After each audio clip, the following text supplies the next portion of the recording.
আমার ছোট মেয়ের বয়স হবে 15। আমি ওকে এখনই বিয়ে দিব না চাচা।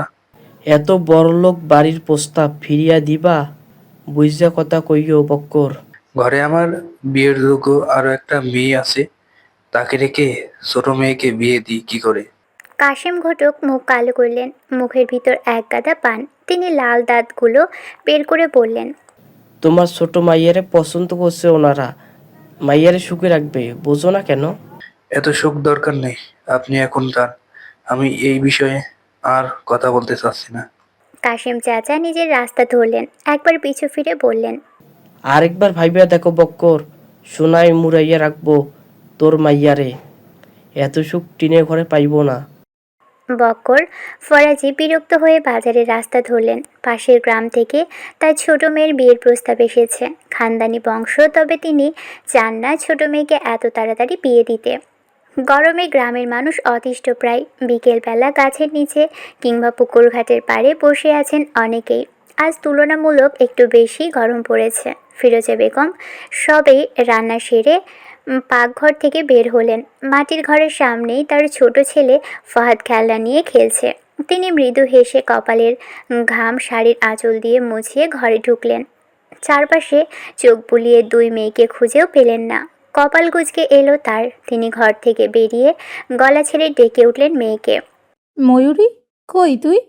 খানিকক্ষণ পর বাড়ির পিছন দিক থেকে এক কিশোরী মেয়ের পায়ে নুপুরের শব্দ কানে ভেসে এলো। তিনি পাশ ফিরে তাকাতেই ময়ূরী খিলখিল করে হেসে উঠল। হাতের শাপলাগুলো দেখিয়ে বলল, মা, পুকুরে শাপলা ফুটেছে, দেখেছো তুমি? ফিরোজা বেগম চাপা দীর্ঘশ্বাস ফেলে মেয়ের নিকট এগিয়ে গেলেন। মেয়েকে ভালো করে পর্যবেক্ষণ করে কোমরে হাত রেখে রাগ দেখিয়ে বললেন, পুকুরে কেন নেমেছিলি? মদ কোথায়? আপা তো বাড়িতেই নেই মা। এ ঢঙ্গে গেছে কই? ময়ূরী জানে না বোন কোথায় গেছে। সে শাপলাগুলো ছোট ভাইয়ের সামনে রেখে উঠোনে সোজা হয়ে দাঁড়ালো।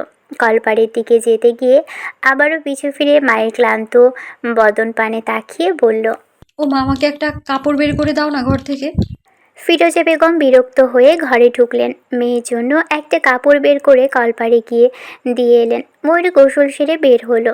ছোট ভাই ফাহাদ বোনকে দেখে গুটি গুটি পায়ে এগিয়ে এলো উঠোনের মাঝখানে। ময়ূরী ভেজা জামা কাপড়গুলো দড়িতে ছড়িয়ে দিয়েছিল।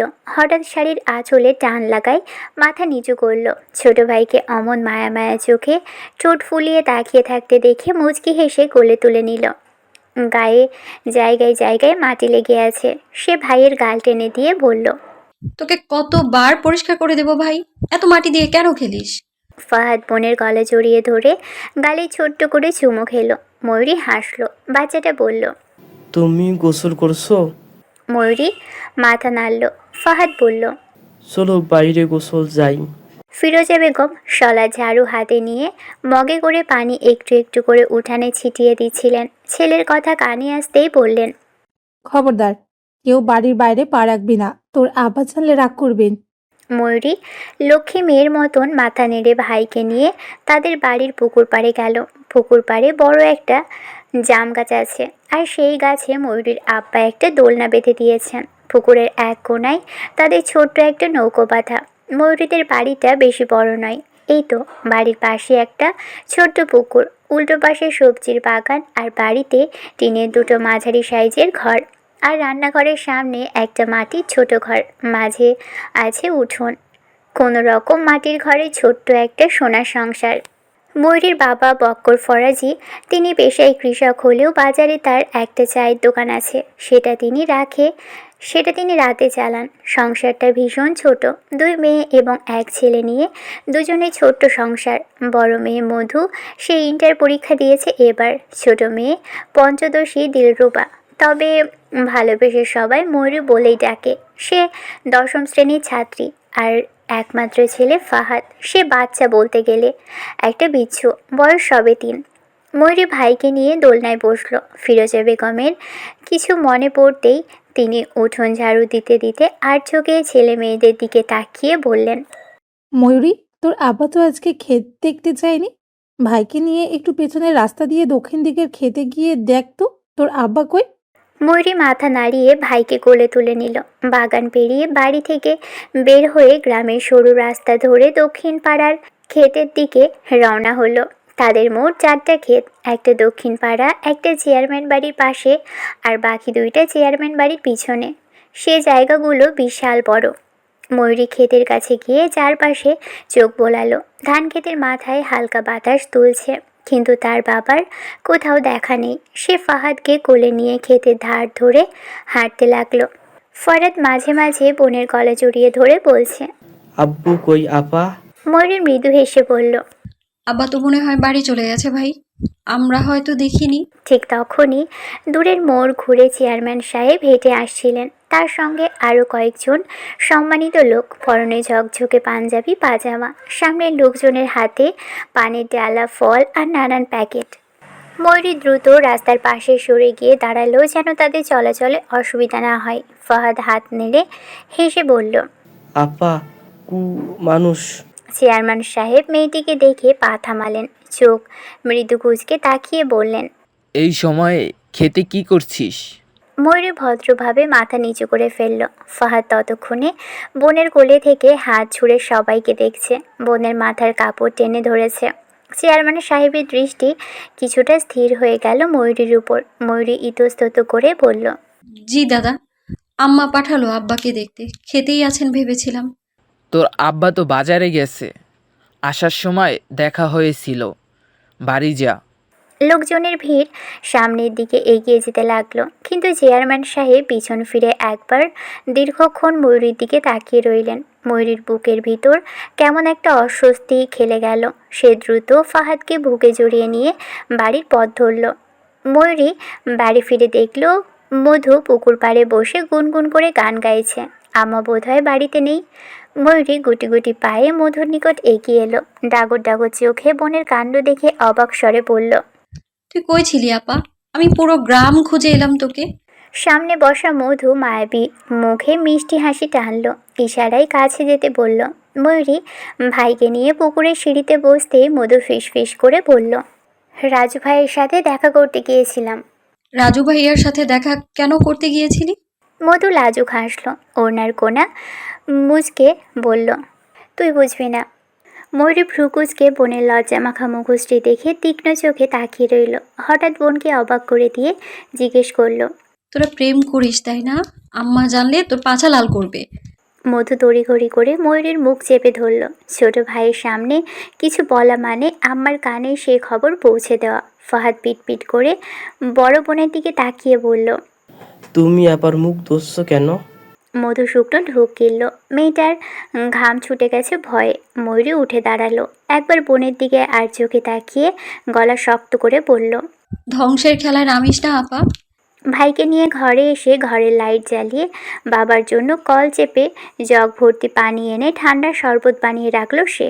রাতে বক্কর বাড়ি ফিরলেন বেশ রাত করে। ছেলে মেয়েগুলো ঘুমিয়ে গেছে। ফিরোজা বেগম চিন্তিত ছিলেন ভীষণ। স্বামীকে বাড়ি ফিরতে দেখে যেন প্রাণ ফিরে পেলেন। বক্কর কলপার থেকে পরিষ্কার হয়ে ঘরে ঢুকলেন। তার ফ্যাকাশে মুখশ্রী দেখে ফিরোজা বেগম বললেন। কি হয়েছে? এত রাত করে বাড়ি ফিরলেন কেন? বক্কর দীর্ঘশ্বাস ফেলে ফ্যানের নিচে বসলেন, বললেন। বাজারে বোধহয় দোকানটা আর রাখতে পারবো না। কাল রাতে দোকানের সব জিনিস চুরি হয়ে গেছে। ফিরোজা বেগম আঁতকে উঠলেন, কিছুটা উচ্চস্বরে বলেন। এ কি বলছো তুমি? চুরি হয়েছে মানে? হ্যাঁ, চুরি হয়ে গেছে। কে করলো এই কাজ? চায়ের দোকানে আর কি বা আছে চুরি করার? নিশ্চিত কচি চুরি করেছে। ভাবছি কালই চেয়ারম্যান বাড়ি যাবো, বিচার না দিলেই নয়। শহর থেকে চেয়ারম্যান বাড়ির ছেলে মেশবা তাহসিন সওদাগর ফিরেছে আজ। চাকরির সুবাদে সে ঢাকায় থাকে। গত বছর কোরবানি ঈদে এসেছিল। তারপর যে গ্রাম ছাড়লো আর পা বাড়ালো না এদিকে। চেয়ারম্যান বাড়ি হইচই লেগে গেছে। জমিদারদের মতো বিশাল বাড়ি, থানায় আজ মানুষ গিয়ে গিজগিজ করছে। তাহসিন এসেছে বোনের বিয়ের জন্য। আজ পাত্রপক্ষ বোনকে দেখতে আসবে। আত্মীয়দের মধ্যে বিয়ে হয়েছে বিধায় তেমন কোনো চাপ নেই। তাহসিনের সাথে তার খালাতো ভাই আদনানও এসেছে। তারা দুজনেই ঢাকায় থাকে। এত রাস্তা জার্নি করে দুজনেই বেশ ক্লান্ত। তাহসিনের মা অরুণিমা বেগম দুপুরের খাবার সার্ভ করেছেন। তাহসিন ও আদনান ফ্রেশ হয়ে সবে খেতে বসেছে। নূপুর ভাইয়ের পাশে বসে আর চোখে মায়ের দিকে তাকিয়ে বলল, ভাই, তুমি এবার অনেকদিন থাকবে না? তাহসিন খাওয়ার মাঝে গম্ভীর কণ্ঠে বলল। আছে। নূপুর খুশিতে গদগদ হয়ে বলল, তাহলে এবার একেবারে বিয়েটা করে গ্রাম ছাড়বে। তাহসিন কোনো জবাব দিল না। নূপুর মুখ বাঁকিয়ে আদনানের দিকে তাকালো। আদনান দিন দুনিয়া ভুলে খাওয়ায় মন দিয়েছে। নূপুর নাক সিটকে বলল, আদনান ভাই, তুমি এমন গরুর মতো খাচ্ছ কেন? আদনান বিরক্ত হয়ে নূপুরের দিকে তাকালো। কী সমস্যা তোর? তোর ভাই করল্লা খাইয়ে খাইয়ে আমার পেট খারাপ বানিয়ে ফেলেছে। কতদিন পর ভালো মন্দ খাচ্ছি, তুই জানিস? ভাই, তোমাকে করলা কেন খাওয়ালো? তোর ভাই 3 বেলা করলা দিয়ে ভাত খায়। সারা কিপটে বাজারে গেলে কি কি যে কেনে তার ধারণার বাইরে। নূপুর নখ কামড়ে ভাইয়ের দিকে তাকালো। ভাই তার করল্লা খাওয়া শুরু করেছে কবে থেকে? ভাইয়ের গম্ভীর মুখ দেখে জিজ্ঞেস করার সাহস হলো না তার। ছোট চাচার মেয়ে কনক থেকে যেন ফিরল বাড়িতে। খাওয়ার ঘর থেকে কথোপকথনের শব্দ কানে আসতেই উঁকি মেরে দেখল তাহসিন এসেছে। খুশিতে চোখ দুটো চিকচিক করে উঠল। তাড়াহুড়ো করে ঘরের ভিতর ঢুকতে গেলে নিচে পানি ভর্তি কলসির সাথে বাড়ি খেয়ে ঠাস করে নিচে পড়ে গেল। তার চিৎকারের শব্দ শুনে হতভম্ব হয়ে তাকালো সবাই সেদিকে। নূপুর দৌড়ে এলো নিকটে। অরুণিমা বেগম বিচলিত হয়ে কাছে এগিয়ে কনক ব্যথায় ডুকরে উঠল। নূপুর কনকের কোমরে হাত বুলিয়ে বলল, পড়ে গিয়েছিলি কি করে? কনক কোমরে হাত রেখে নাক টেনে বলল, দরজার সামনে কলসি রেখেছে কে? আল্লাহ, আমার কোমরটা পুরোই ভেঙে গেল। নূপুর চিন্তিত হয়ে মায়ের দিকে তাকালো। অরুণিমা বেগম মেয়েদের সাহায্য নিয়ে কনককে উঠিয়ে টেবিলের সামনে চেয়ারে এনে বসালেন। কনক নাক টেনে টেনে তাহসিনের দিকে তাকালো। তাহসিন চোখ তুলে একবারও তাকালো না তার দিকে। অভিমান হলো কনকের। অরুণিমা বেগম বললেন, কি রে, বেশি ব্যথা পেয়েছিস? কনক মাথা নাড়িয়ে বলল, খুব। দেখে শুনে হাঁটতে পারিস না? তিনি দীর্ঘশ্বাস ফেলে তাহসিনকে বললেন, আব্বা, আর কিছু নিবা? তাহসিন মাথা নাড়িয়ে না করল। তিনি নূপুরকে বললেন, ভাইদের কিছু লাগলে এগিয়ে দিস, আমি একটু আসছি। অরুণিমা বেগম খাওয়ার ঘর থেকে বেরিয়ে গেলে কনক তাহসিনের দিকে তাকায়। কিছুটা অভিমানী গলায় বলে, তাহসিন ভাই কেমন আছেন? তাহসিন আর চোখে তাকায়, বলে, আলহামদুলিল্লাহ। আপনি জিজ্ঞেস করবেন না আমি কেমন আছি? আদনান মাঝ থেকে কথা কেটে বলল, ভালো না থাকার কি আছে? এমন বাদরের মতো মোড়াচ্ছিস কেন? কনক রেগে তাকালো, নাক ফুলিয়ে বলল, আমি তোমার সাথে কথা বলছি না, তুমি কেন বাঁ হাত দিচ্ছ? ইয়াদব, বদের সাথে কিভাবে কথা বলতে হয় জানিস না? হঠাৎ তাহসিনের ফোনে একটা মেসেজ এলো। সে আর চোখে সেদিকে তাকিয়ে ওদের থামিয়ে দিল। হাত ধুয়ে চেয়ার ছেড়ে উঠে দাঁড়ালো। আদনানকে বলল, কি আমার ঘরে দরকার আছে? সন্ধ্যার সময় বাড়ির বড় ছেলে মাহতাব সওদাগর ফিরল। সে বংশের বড় ছেলে, এবার এমপি হয়েছে, রাজনীতির সাথে জড়িত। লম্বা চওড়া শ্যামবর্ণের সুদর্শন পুরুষ, বয়স 33-এর ঘরে। তাহসিন ফিরেছে বলে সে তাহসিনের ঘরের দিকে রওনা হলো। তাহসিন কলে কথা বলছিল। মাহতাবের কণ্ঠস্বর শুনতেই নিঃশব্দে কল কেটে দিল। মাহতাব ভাইকে বুকে জড়িয়ে ধরতেই তাহসিনও হাত রাখল পিঠে। কি খবর তাহসিন? তাহসিন মৃদু হেসে জবাবে বলল, ভালো চলছে। তোমার কি খবর ভাই? রাজনীতি নিয়ে আসি ভালোই। বাদ দে, খাইছিস রাতে? হ্যাঁ, তুমি খাওনি? খাইতে যাব এখন, পেটে ইঁদুর দৌড়াইতাছে। তাহসিন মাথা নাড়িয়ে সম্মতি জানালো। মাহতাব প্রস্থান করতেই তাহসিন কপালে ভাঁজ ফেলল। ঠোঁট কামড়ে কিছুক্ষণ নীরব থেকে কি যেন ভাবল। তারপর দীর্ঘশ্বাস ফেলে পুনরায় কল আলাপে ব্যস্ত হলো। ভোর সকাল, সবে আলো ফুটতে শুরু করেছে চারপাশে।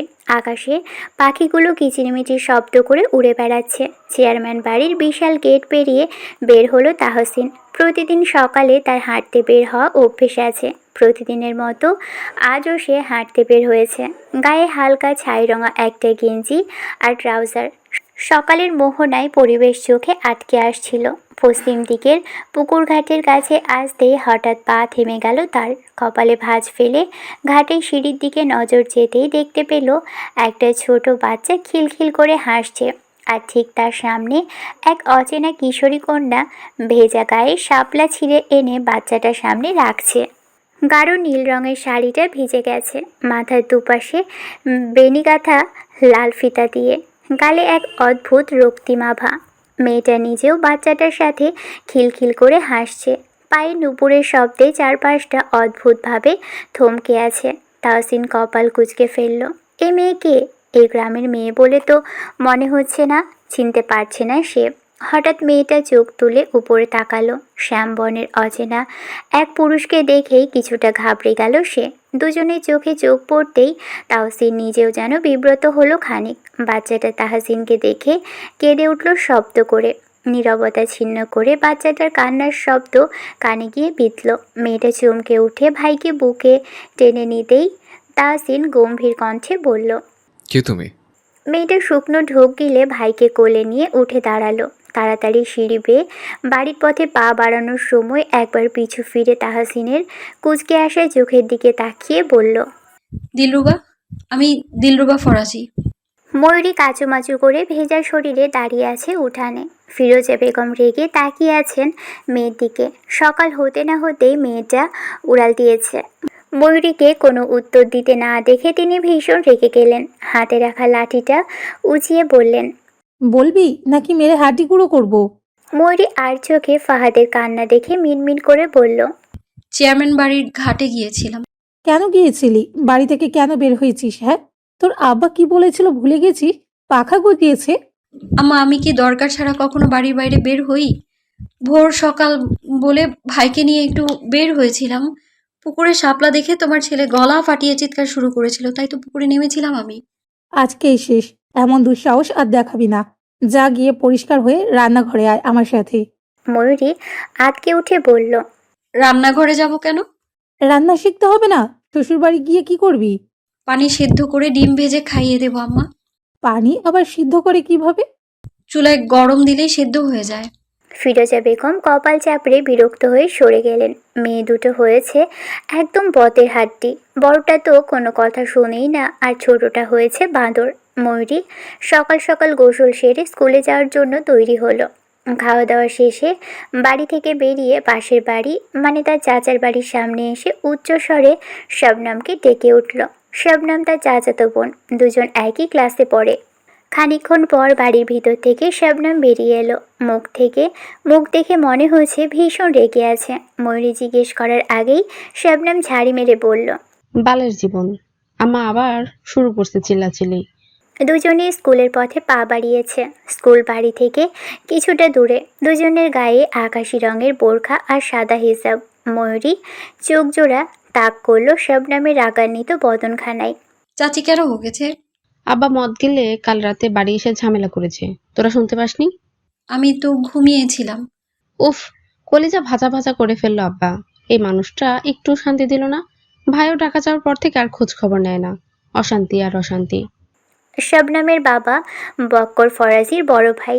শবনম এবং লিটন দুই ছেলে মেয়ে আছে। লিটনের বয়স 23। সে ইন্টার পরীক্ষা দিয়ে ঢাকায় চাকরি নিয়েছে বছর 3 আগে। আর শবনম পড়াশুনো করছে ময়ূরীর সাথেই। বাহাদুর ফরাজি নেশায় আসক্ত। কতবার বিচার হয়েছে তার ঠিক নেই। গ্রামের মানুষ ছিছি করে তাকে নিয়ে। স্বামীর কারণে তার স্ত্রী বাড়ি থেকেও বের হতে পারেন না। কত মানুষ কত কটু কথা বলে, যা তার সহ্য ক্ষমতার বাহিরে। ময়ূরী মৃদু স্বরে বলল, শবনম, তোর আম্মারে আমি কাল দেখেছিলাম, কেমন কষ্টে মুখ ঢেকেছিল। চাচা তোকে মানুষ করছে না, উল্টো সর্বনাশ করছে। শবনম ঠোঁট কামড়ে চোখ নামিয়ে নিল। কিছুক্ষণ পর বলল, আমারে দেখলে বুকটা ফাইটা কাঁদতে ইচ্ছা করে। কেউ জানে না রাতে কেমন নরক যাপন করি আমরা, শুধু আল্লাহই জানে। তুই চিন্তা করিস না, একদিন সব ঠিক হয়ে যাবে। শবনম ম্লান হেসে বলল, সব ঠিক হয় না ময়ূরী, কিছু কিছু জিনিস কখনোই ঠিক হয় না। ওরা স্কুলে পৌঁছলো। প্রবেশদ্বার দিয়ে ঢুকতেই খেলার মাঠ থেকে ভেসে এলো ছাত্রদের হাসি ঠাট্টা।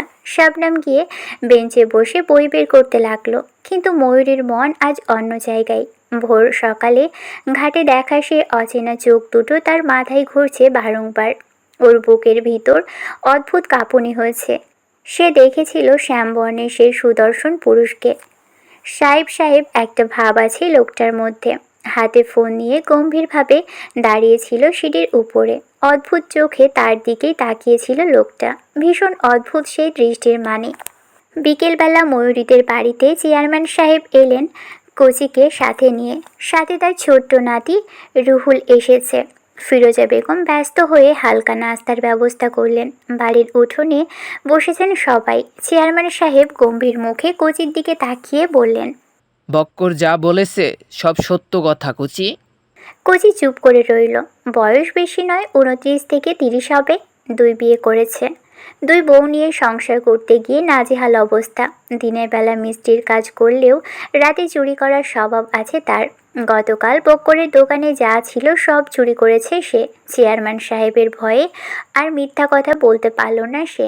মাথা নিচু করে বলল, আমার ভুল হয়েছে, আর জীবনেও চুরি করুম না। চেয়ারম্যান সাহেব ধমক দিয়ে উঠলেন, কতবার এই এক কথা বলেছিস তুই? জেলের ভাত খাওয়াতে হবে এখন তোকে। শেষবার একটা সুযোগ দেন চেয়ারম্যান সাহেব। জরিমানা দিতে হবে, না হলে তোকে এবার জেলের ভাত খাইয়ে ছাড়বো আমি। চেয়ারম্যান সাহেব 15,000 টাকা জরিমানা ধরলেন। কোচির পক্ষে এত টাকা জরিমানা দেওয়ার অসম্ভব। সে চেয়ারম্যান সাহেবের পা ধরে কান্নাকাটি শুরু করলো।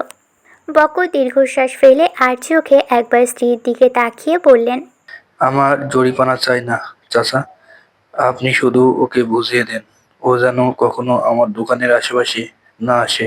চেয়ারম্যান সাহেব বুঝিয়ে শুনিয়ে কোচিকে শাসিয়ে বাড়ি থেকে বের করলেন। তখন সূর্য ডুবুডুবু ভাব। চেয়ারম্যান সাহেব চেয়ার ছেড়ে উঠলেন না। রুহুল দাদার কানের কাছে গিয়ে ফিস ফিস করে বলল, সন্ধ্যা হয়ে এলো দাদা, আমরা কখন যাব? চেয়ারম্যান সাহেব উত্তর দিলেন না। বক্করের সাথে বেশ কিছুক্ষণ কথা বলার পর বললেন, ময়ূরী কই? ফিরোজা বেগম বললেন, ঘরেই আছে। ডাকো তো ফিরোজা, ওর সাথে একটু দেখা করে যাই। ফিরোজা বেগম ঘরে গিয়ে ময়ূরীকে নিয়ে এলেন। চেয়ারম্যান সাহেব চোখ তুলে তাকালেন ময়ূরীর দিকে। মেয়েটা একটু বেশিই সুন্দর। এই গ্রামে ময়ূরী আর মধু ছাড়া কোনো কুমারী বোধহয় শাড়ি পরে না। 2 বোন বেশ গোছালো, পরিষ্কার, পরিপাটি। তিনি হাতের ইশারায় ময়ূরীকে কাছে ডাকলেন। ময়ূরী কাছে এগিয়ে এসে সালাম দিল। চেয়ারম্যান সাহেব সালামের উত্তর দিয়ে বললেন, পড়াশোনা কেমন চলতেছে ময়ূরী? ভালোই যাচ্ছে দাদা, দোয়া করবেন, সামনেই পরীক্ষা। ভালো করে পড়ো, আমাদের বাড়ি গিয়ে ঘুরে আসিস। ময়ূরী মাথা নাড়ালো। চেয়ারম্যান সাহেব উঠে দাঁড়ালেন। বক্করের সাথে কথা বলে বাড়ি থেকে বের হয়ে গেলেন। চেয়ারম্যান বাড়ি হইচই লেগেছে নূপুরের বিয়ে নিয়ে। 1 মাস পর বিয়ে, আর বাড়ির মানুষ এখন থেকেই আয়োজন শুরু করেছেন। চেয়ারম্যান বাড়িতে সদস্য সংখ্যা অনেক। চেয়ারম্যান সাহেব অর্থাৎ বোরহান সওদাগর, তার 3 ছেলে। মেজ ছেলে মারা গেছেন আরও 12 বছর আগে। বড় ছেলে রহমান সওদাগর, তিনি অসুস্থ, বিছানায় পড়েছে। ছোট ছেলে রমজান সওদাগর ক্ষেত খামারে দেখাশোনা করছেন বর্তমানে। বড় ছেলের একটাই সন্তান মাহাতাব, সে রাজনীতি করছে। মেজ ছেলে 3 সন্তান। বড় ছেলে এবং ছেলের স্ত্রী গাড়ি অ্যাক্সিডেন্টে মারা গেছে বেশ কয়েক বছর আগে। আর বাকি 2 সন্তান মাহাতিন এবং নূপুর। আর রইল রমজান সওদাগর, তার 1 ছেলে 2 মেয়ে, কনক, কুসুম এবং রুহুল। তাহসিন এবং পুতুল ছাড়া সবাই গ্রামেই থাকে। তাহসিন কাজের জন্য গ্রামে থাকতে পারে না, ঢাকায় তার নিজের ফ্ল্যাটে থাকে। বাড়ির বিশাল ড্রয়িং রুমে শাড়ির দোকান খুলে বসেছে মেয়েরা। আগামী শুক্রবারে আংটি বদল হবে। আদনান চোখ মুখ কুঁচকে রেখে মেয়েদের কাহিনী দেখছে। রুহুলও পাশেই আছে। হঠাৎ করেই আদনান বলল, এই মেয়ে মানুষের কাজ কাম তো বুঝি না ভাই।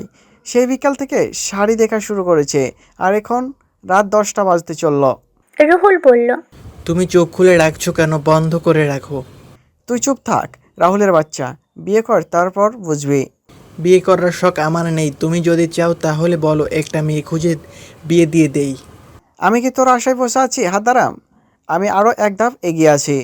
রুহুল চোখ কপালে উঠিয়ে আশ্চর্য হয়ে তাকালো আদনানের দিকে, আর একটু শরীর ঘেঁষে ফিস ফিস করে বলল, এই তুমি কারোর সাথে প্রেম করো না তো? আদনান লাজুক হাসলো।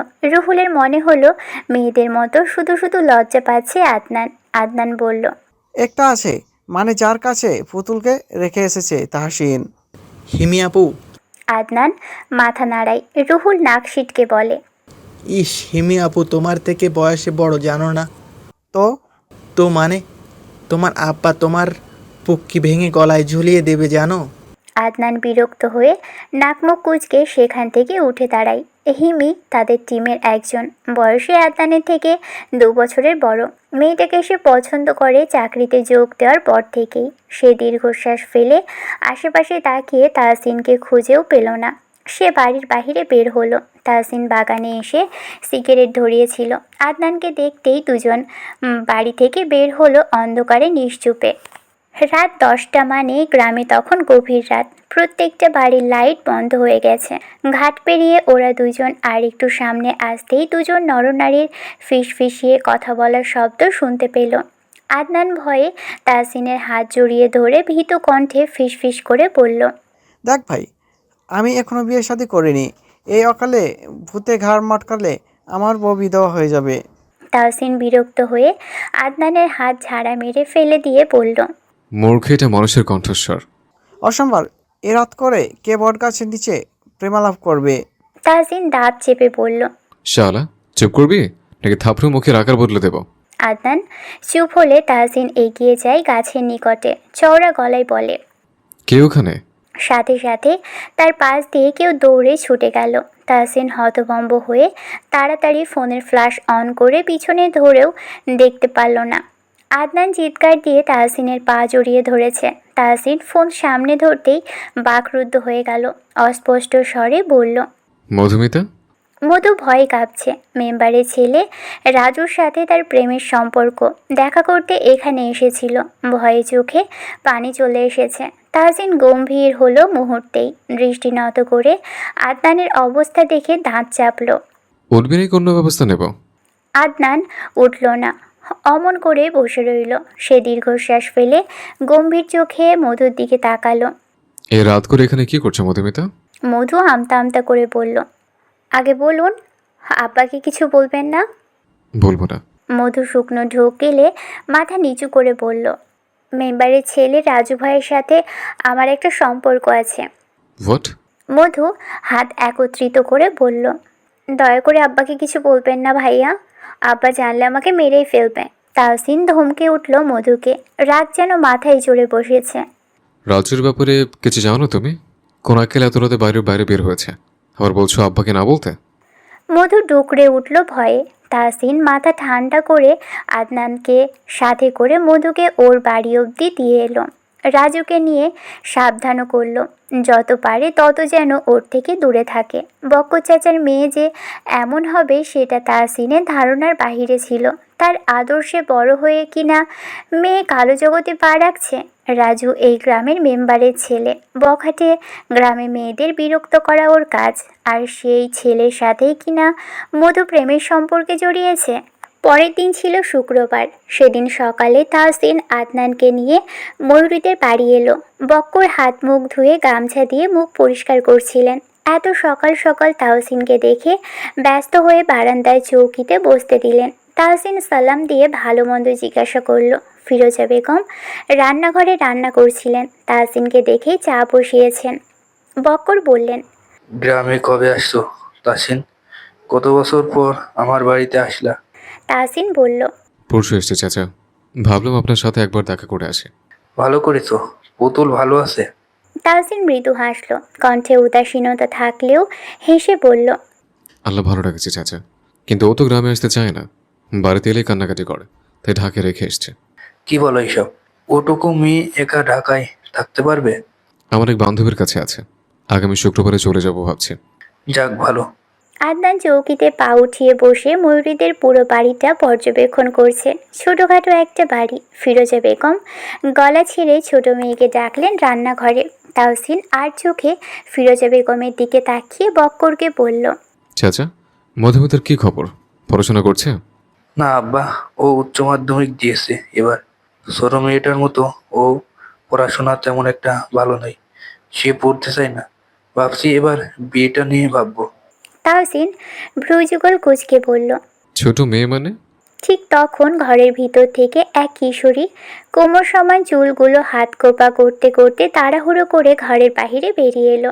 রান্নাঘরের সামনে গিয়ে ঘুম ঘুম কণ্ঠে বলল, আম্মা, একটা দিনও কি তুমি আমাকে শান্তিতে ঘুমোতে দিবা না? ফিরোজা বেগম ধমক দিয়ে বললেন। বাড়িতে মেহমান এসেছে আর তুই ঘরে নাক ডেকে ঘুমাচ্ছিস? এই সাত সকালে আবার কে এসেছে? ময়ূরী ঘাড় ঘুরিয়ে ঘরের বারান্দার দিকে কপালে গভীর ভাঁজ ফেলে তাকালো। তাহসিনের সাথে চোখাচোখি হতেই কিছুটা ঘাবড়ে গেল। পুকুর পাড়ে সেই লোকটা, অদ্ভুত চাহনির অচেনা পুরুষ। ফিরোজা বেগম 3 কাপ চা আর বিস্কিট ট্রেতে দিয়ে ময়ূরীর হাতে দিলেন। অন্য চুলায় তিনি রান্না বসিয়েছেন, যার জন্য তিনি উঠতে পারছেন না। ময়ূরী বারান্দার নিকট এগিয়ে এসে একটু ইতস্তত করে ট্রে নামিয়ে এনে একে একে 3 কাপ চা দিল। বাবার হাতে দিল, তারপর আদনানের হাতে, শেষে কাঁপা কাঁপা হাতে কাপ এগিয়ে দিল তাহসিনের দিকে। ঠিক তখনই হাত ফসকে কাপটা সামান্য হেলে গেল। গরম চা সোজা গিয়ে পড়ল তাহসিনের প্যান্টের গোপন অঙ্গে। তাহসিন দাঁত চাপল। আদনান সঙ্গে সঙ্গে চেঁচিয়ে উঠল। গেল গেল গেল, হায় হায়, তোর বংশবিস্তার ক্ষমতা শেষ। ময়ূরী ভয়ে আটকে উঠে দুহাত মুখে চাপা দিল। হায় আল্লাহ, আমি ইচ্ছে করে করিনি। ময়ূরী হতভম্ব হয়ে তাহসিনের ধমক শুনে এক মুহূর্ত স্থির রইলেও পরক্ষণে আবারও ওর প্যান্টের দিকে ঝুঁকে হাত বাড়াতে গেলে তাহসিন তাড়াতাড়ি ময়ূরীর হাত শক্ত করে চেপে ধরে থামিয়ে দিল। ময়ূরী তাড়াহুড়ো করে পড়ল। হাত ধরলেন কেন? মুছতে দিন, না হলে পড়ে যাবে তো। তাহসিন দাঁতে দাঁত চেপে পড়ল। আর একবার হাত বাড়ালে সত্যি বলছি, খুব খারাপ হবে। ময়ূরী হকচকিয়ে হাত সরিয়ে নিল। চোখ বড় বড় করে তাকিয়ে আছে তাহসিনের দিকে।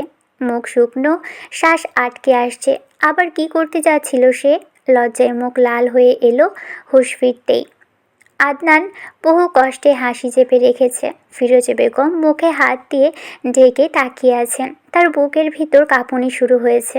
এই মুহূর্তে যদি চেয়ারম্যান সাহেব হঠাৎ এসে পড়তেন, তবে তাদের মান সম্মান মাটিতে মিশে যেত।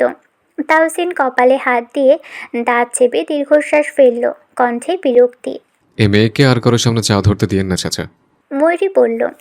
আমি আমি ইচ্ছে করে করিনি। তাহলে এখন ইচ্ছে করে আমার প্যান্টে হাত মুছতে আসছিলে? তাহসিন তীক্ষ্ণ চোখে তাকিয়ে বলল। ময়ূরীর লজ্জায় চোখ নামিয়ে নিল। ফিরোজা বেগম এবার চিৎকার করে উঠলেন। ময়ূরী, ঘরে যা, এক্ষুনি ঘরে যা। ময়ূরী চোখ নামিয়ে লজ্জায় মাথা নিচু করে দৌড়ে ঘরের ভিতর ঢুকে গেল। হৃৎপিণ্ড তখনও ধুকপুক করছে তার। আজই দ্বিতীয়বার ওই লোকটার সামনে এমন লজ্জাজনক অবস্থায় পড়ল সে। বক্কর অস্বস্তি গোপন করে তাহসিনের দিকে তাকালেন। বাবা, মেয়েটা ছোট, ভুল হয়েই গেল।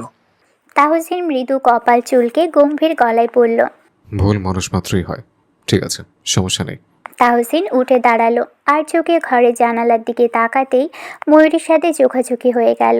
মেয়েটা তাড়াতাড়ি আড়াল করে নিল নিজেকে। তাহসিন শুকনো ঢোক গেলে বক্করের থেকে বিদায় নিয়ে বাড়ি থেকে বের হলো। ভাবলো পুকুর থেকে গোসল সেরে বাড়ি ফিরবে, না হলে সবার হাজারটা প্রশ্নের উত্তর সে দিতে পারবে না। আদনান আজ লুঙ্গি পরেছিল, সেটা একপাশে ধরে হাঁটছে আর তাহসিনকে খেপাচ্ছে। ঘাটের কাছে আসতেই আদনান বলল। অনুভূতি কেমন ছিল বাবু? গরমে চলছে নাকি হাতে ছয়? তাহসিন গায়ের শার্টটা খুলে সিঁড়িতে রেখে হঠাৎ পিছু ঘুরে দাঁড়ালো। আশেপাশে একবার চোখ বুলিয়ে খপ করে আদনানের লুঙ্গিটা গিট ধরে টান দিয়ে খুলে ফেলে বলল। ছোঁয়াটা ভালো লেগেছে। বলেই ঝাঁপিয়ে পড়ল পুকুরে। আদনান চিৎকার দিয়ে তাড়াতাড়ি লুঙ্গি উঠিয়ে গলা ফাটিয়ে বলল। হারামি, তোর কপালে বউ নেই, আমার ইজ্জত নিয়ে খেলছিস তুই। আদনানের কথা শেষ হতেই পিছন থেকে এক বয়স্ক মহিলা লাঠি ভর দিয়ে পাশ দিয়ে যাচ্ছিলেন। সামনে পা বাড়ানোর আগেই আদনানকে উদ্দেশ্য করে বললেন। কালাচাঁদ দেখাইয়া ফেলছি। আদনান ব্যাককালের মতো তাকিয়ে রইল মহিলার দিকে। কালো চাঁদ মানে? সে হঠাৎ লুঙ্গি খুলে উকি মারল ভিতরে। তৎক্ষণাৎ নাক সিটকে বিড়বিড় করল। কালাচাঁদ বলল কেন? এটা তো শ্যামলা চাঁদ। পরক্ষণে ভাবলো তাসনিনকে একবার দেখিয়ে জিজ্ঞেস করবে আসলেই কালা নাকি শ্যামলা। পর মুহূর্তে নিজের ভাবনায় বিরক্ত হয়ে সেও ঝাঁপিয়ে পড়ল পুকুরে। লুঙ্গির গিট আলগা থাকায় লাফ দেওয়ার সাথে সাথেই মাথার উপর দিয়ে লুঙ্গি খুলে ভেসে উঠল। তাসনিন লুঙ্গিটা নিয়ে সিঁড়িতে উঠে দাঁড়ালো। আদনান পানির নিচ থেকে উঠে তাকাতেই দেখে তাহসিন সিঁড়ির উপর দাঁড়িয়ে লুঙ্গি ঘুরেছে হেলিকপ্টারের মতো। তাহসিন গম্ভীর মুখে বলল। এটা এখন পতাকা, বগুড়ার ঘাটে আজ থেকে এটে ওড়ানো হবে। আদনান চিৎকার করে উঠল। ভাইরে, ফাজলামি করিস না, আমার প্যান্টও নাই, জেঙ্গাও নাই, লুঙ্গিও নাই, আমি একা জাতীয় নগ্ন প্রতিযোগিতার বিজয়ী। চিন্তা করিস না, তুই লুঙ্গি আমি ফেরত দেব, তবে শর্ত আছে। শর্ত? আবার কি শর্ত? তাহসিন ধীর কণ্ঠে বলল। ঘাটে দাঁড়িয়ে 3 বার জোরে জোরে বলতে হবে, আমারটা কালা না, আমারটা শ্যামলা। আদনান রাগে দাঁত কিরমির করে বলল। হারামজাদা, তুই আমার এই রাস্তায় নাচাইতে চাইছিস? ঠিক তখনই পুকুরের ধারে দুজন বাচ্চা ছেলেপিলে এসে দাঁড়িয়ে হেসে পড়ল। চাচা চাচা, আপনার কালা চানটা একটু দেখান না। আদনান পানির নিচ থেকে শুধু চোখ দুটো বার করে তাকিয়ে থাকলো, দাঁতে দাঁত চেপে পড়ল। তাহসিন, তোরা আমি ছাড়বো না। তাহসিন হেসে লুঙ্গির কাঁধে ফেলে বাড়ির দিকে হাঁটতে লাগলো। আদনান চিৎকার করে উঠল। একদিন আমারও সময় আসবে হারামি, তোকে দেখে নেবো আমি। সওদাগর বাড়িতে দুপুরের খাবারের আয়োজন করা হয়েছে। মাহতাবের বড় বউ আফিয়া ব্যস্ত হাতে রান্নাঘর সামলাচ্ছে। শরীরটা তার ভালো না থাকলেও জোর করেই করতে হচ্ছে। কাজের মেয়েটা আজকাল ভীষণ দেমাক দেখায়। ছোট চাচা শ্বশুরের জন্য কিছু বলতেও পারে না সে, কিছু বললেই যেন তিনি পিছনে লেগে পড়েন। আফিয়া শাড়ির আঁচল দিয়ে কপালের ঘাম মুছে হাত চালালো। নূপুর রান্নাঘরে ঢুকে ভাবিকে দেখে ভীষণ মায়া হলো তার। গায়ের ওড়না খুলে শরীর মুড়িয়ে এগিয়ে গিয়ে বলল। বড় ভাবি, কি কাজ করতে হবে বলো? আজ তুমি আর আমি মিলে রান্না করব। আফিয়া ক্লান্ত চোখে নূপুরের দিকে তাকালো, চোখে জোরপূর্বক হাসি টেনে বলল। তুই বলেছিস এই অনেক, এত গরমের মধ্যে এখানে থাকতে হবে না, তুই বাইরে যা। নূপুর মুখ বাঁকিয়ে নিচে বসে ডালায় রাখা রসুন ছিলতে ছিলতে বলল। বাইরে বা, তোমার বুঝি গরম লাগে না? ছোট ভাবি সারাদিন বাইরের উপর পা মিলিয়ে দিয়ে আরাম করে, আর তুমি সারাদিন এই রান্নাঘরে পড়ে থাকো। আফিয়া মুচকি হাসলো, তবে সেই হাসিতে সুখ নয় দুঃখ ছিল। তবুও বলল। তোর ভাইয়ের আদুরে ভালোবাসার বউ সে, একটু তো যত্নে থাকবেই। নূপুর চোখ তুলে ভাবির দিকে তাকালো। তোমার খুব কষ্ট হয় তাই না বড় ভাবি? নিজের স্বামীকে অন্য এক নারীর সাথে শেয়ার করতে অনেক কষ্ট হয়। সুখ কপালে নেই বোন, আমার কপালটাই খারাপ। নূপুর আর কথা না বাড়িয়ে কাজে মন দিল। মাহতাব 2 বিয়ে করেছে। বড় বউয়ের বাচ্চা হয় না বলে দ্বিতীয় বিয়ে করেছে 2 মাস আগে। আফিয়াকে সে বিয়ে করেছিল 7 বছর আগে। ছোট বউয়ের নাম শান্তা, ভীষণ অহংকারী। বাড়ির কেউই তাকে পছন্দ করে না। নিজের রূপ নিয়ে অনেক বড়াই তার। উচ্চ ঘরের মেয়ে বলে অহংকারে মাটিতে পা পড়ে না। আফিয়া তার উল্টো, যেমন নম্র ভদ্র তেমন তার ব্যবহার। বাচ্চাটা ছাড়া কোনো খুঁত নেই তার মধ্যে। স্বামী যদি তাকে একটু বুঝতো তাহলে বোধহয় এত দুঃখ সইতে হতো না। কনক জগে পানি নিতে রান্নাঘরে ঢুকে নূপুরকে কাজ করতে দেখে মেঝেতে ওর পাশে বসলো। নূপুর কনককে রান্নাঘরে দেখে জিজ্ঞেস করলো। তুমি এখানে কেন? পানি নিতে আসছিলাম। তাহসিন ভাই কই? ভাই বাইরে গিয়েছে। ও। আফিয়া কাজ করতে করতে আর চোখে কনকের দিকে তাকিয়ে বলল। এত তাহসিন ভাই করিস কেন? কিছু চলে নাকি? কনক লাজুক হেসে দৃষ্টি নত করে মিনমিন করে বলল। উনি তো বুঝতেই চায় না ভাবি। মনের কথা একবার বলেই দেখ, যদি ফিরিয়ে দেয়। নূপুর বলল। বলি দেখো। তাহসিন আদনানকে নিয়ে বাড়ি ফিরল। দুজনেই জামা কাপড় পাল্টে ঘরে দরজা আটকে দিয়ে আলোচনায় বসেছে। ঠিক কী নিয়ে আলোচনা তারা ছাড়া কেউই জানে না। বোরহান সওদাগর নিজের ঘরে ডেকেছেন তাহসিনকে। তাহসিন আদনানকে নিয়ে দাদার ঘরে এলো। পালঙ্কে বসতেই বোরহান সওদাগর বললেন। তোমার সাথে আমার কিছু কথা আছে তাহসিন। বলুন। বিয়েটা এবার করো, একা আর কত থাকবে? বিয়ে নিয়ে আমি এখনো কিছু ভাবিনি। আমি একটা মেয়ে দেখেছি তোমার জন্য, তুমি রাজি থাকলে মেয়ের বাড়িতে প্রস্তাব দেব আমি। তাহসিন ভ্রু যুগল কুঁচকে ফেলল। কে সে? এই গ্রামেরই। তাহসিন বলল। পুতুলকে কবুল করতে পারলে আমার কোনো সমস্যা নেই। আমাকে বলুন, আপনারা রাজি থাকলে আমি আর কি বলবো। তবে একটা কথা, বিয়েটা হবেই পুতুলের জন্য। বোরহান সওদাগর খুশি হয়ে মাথা নাড়লেন। তাহসিন যে এত তাড়াতাড়ি বিয়ের জন্য রাজি হয়ে যাবে সেটা তার ধারণার বাহিরে ছিল। আদনান হাঁ করে তাহসিনের দিকে তাকিয়ে রইল। এই বাটপাড়ের মনে নিশ্চিত কিছু একটা চলছে। তাহসিন জীবনেও বিয়ে করার মানুষই না। বিয়ের নাম ওর সামনে নিলেই পরিস্থিতি বিগড়ে যায়। আর আজ দেখা নেই এত সহজেই মেনে নিল? আদৌ এটা সম্ভব? ঘরের বাইরে বেরিয়ে এলে আদনান বলল। তুই কি সত্যি বিয়ে করবি? তাহসিন বলল। আজীবন কুমার সেজে বসে থাকবো? তা নয়, কিন্তু তুই আসলেই এখন বিয়ে করবি? মেয়েকে সেটাও দেখবি না? দাদা যখন দেখেছেন তাহলে ভালোই হবে, বাকিটা আল্লাহ ভরসা। তাহসিন নিজের ঘরের দিকে চলে গেলে আদনান হতবাক হয়ে দাঁড়িয়ে থাকে সেখানে। কি দিনকাল এলো, এখন তাহসিনের বিয়েও খেতে হবে তাকে? সেও তাহসিনের পিছু নিয়ে গলা ফাটিয়ে বলল। কই যাচ্ছিস? বাসর করতে। কার সাথে? তাহলে তোর সাথেই করবো। তখন বিকেল হয়েছে সবে। আলতারাঙা আকাশখানায় পাখিরা কিচিরমিচির শব্দ করে উড়ে যাচ্ছে নিজেদের গন্তব্যে। সজীব মাস্টার এসেছে ময়ূরীকে পড়াতে। বয়স 27। ময়ূরীদের স্কুলের অঙ্ক স্যার। সম্পর্কে ফুফাতো ভাই হয়, তবে প্রতিবেশী হিসেবে ভীষণ ভালো ছাত্র। গ্রামে বেশ নামডাক আছে পড়াশোনার জন্য। মধ্যবিত্ত পরিবারের ছেলে, দেখতেও বেশ সুন্দর গোছালো। ময়ূরী ঘরের বারান্দায় চৌকিতে বই খাতা নিয়ে বসেছে। ফাহাদ বোনের শরীর ঘেঁষে বসে বসে সব পর্যবেক্ষণ করছে।